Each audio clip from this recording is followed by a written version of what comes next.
Mentaleños. This is Suzy, your main anchor. At ako naman si Jay. And welcome to HECD News Live. Ngayong araw, pag-uusapan natin ang napakahalagang issue tungkol sa household disaster preparedness. Tama ka dyan, Jay. Sa panahon ngayon, hindi na natin alam kung kailan tatama ang sakuna.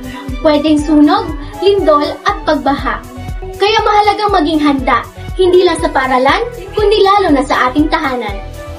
Kaya naman, tutok lang dahil ngayong araw, makakasama natin ang ating mga reporters mula sa Mintal Holy Child College of Davao upang ipakita kung gaano naghahanda ang mga komunidad.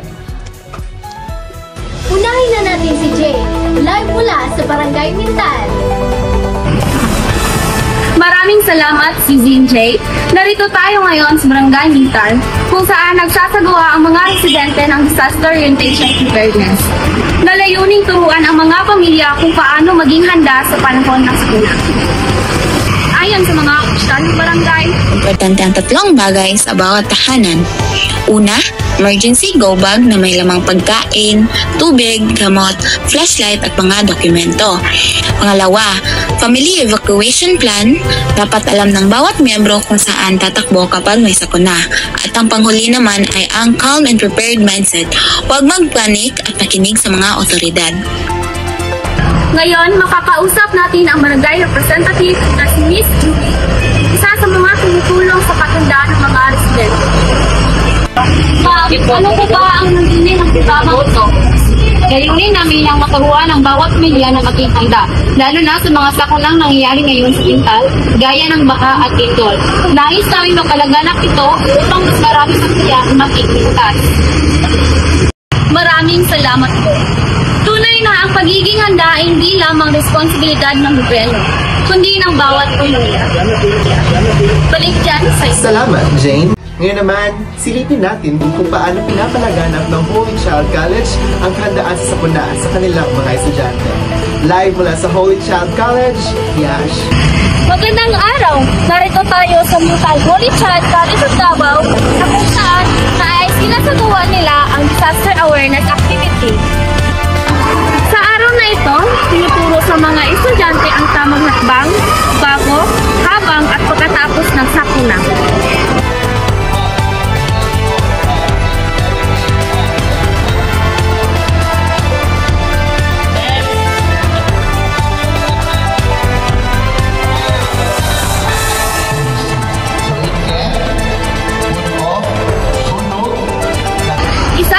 Estudyante ang nakausap natin kanina. Panoorin natin. Kapag may earthing drill po, hindi lang po namin ito ginagawa. Siniseryoso din po namin ito kasi alam namin na pwede ito mangyari sa totoong buhay. At tinuturoan din po kami sa bahay kung paano maging kalmado at saan tutungo kung may magaganap na report. Yan ang tamang mindset, laging handa at disiplinado. Truly, preparedness starts in school and continues at home. Balik sa'yo, Jay. Salamat, Yash! Ngayon naman, pupunta tayo kay Shirley na nasa isang kabahayan dito sa Mintal upang malaman kung paano naghahanda ang isang pamilya sa kanilang tahanan. Tama ka, Suzy. Nandito tayo ngayon sa tahanan ng pamilyang Sukitran, isa sa mga residente ng Barangay Mintal. Magandang araw po. Paano po kayo naghahanda kapag nagsasakit po? May nakahanda po kami ng emergency bag na may laman na flashlight, pagkain, tubig, gamot at powerbank. At tinuruan ko rin ang mga anak ko na huwag magpanik at lagi ng mga. Maraming salamat po.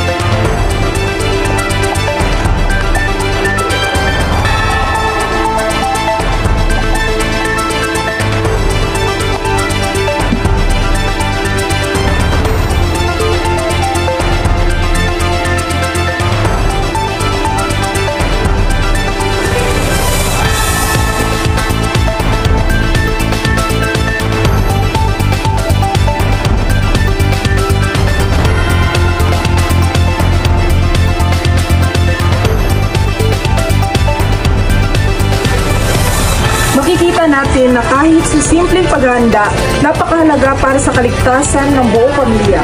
Balik sa iyo, Suzy. Maraming salamat sa ating mga reporters. Mulang barangay program hanggang sa mga tahanan at paaralan, iisa lang ang mensahe. Ang pagiging handa ay buhay ay ligtas. Tama ka dyan. Ang paghahanda ay hindi dapat ginagawa lamang kapag may sakuna, kundi dapat ito'y araw-araw na ugali. Mula dito sa Barangay Mintal, Jane nag-uulat. Mula rito sa Mintal Holy Child College of Davao, Yash nag-uulat. Mula dito sa Barangay Mintal, Shirley nag-uulat. Mula sa Holy Child College of Davao, kami ang inyong anchors. I am Jay. And I am Suzy. Para sa HECD News Live. Laging tandaan, kung handa ka, ligtas ka. Magandang araw, Mintal!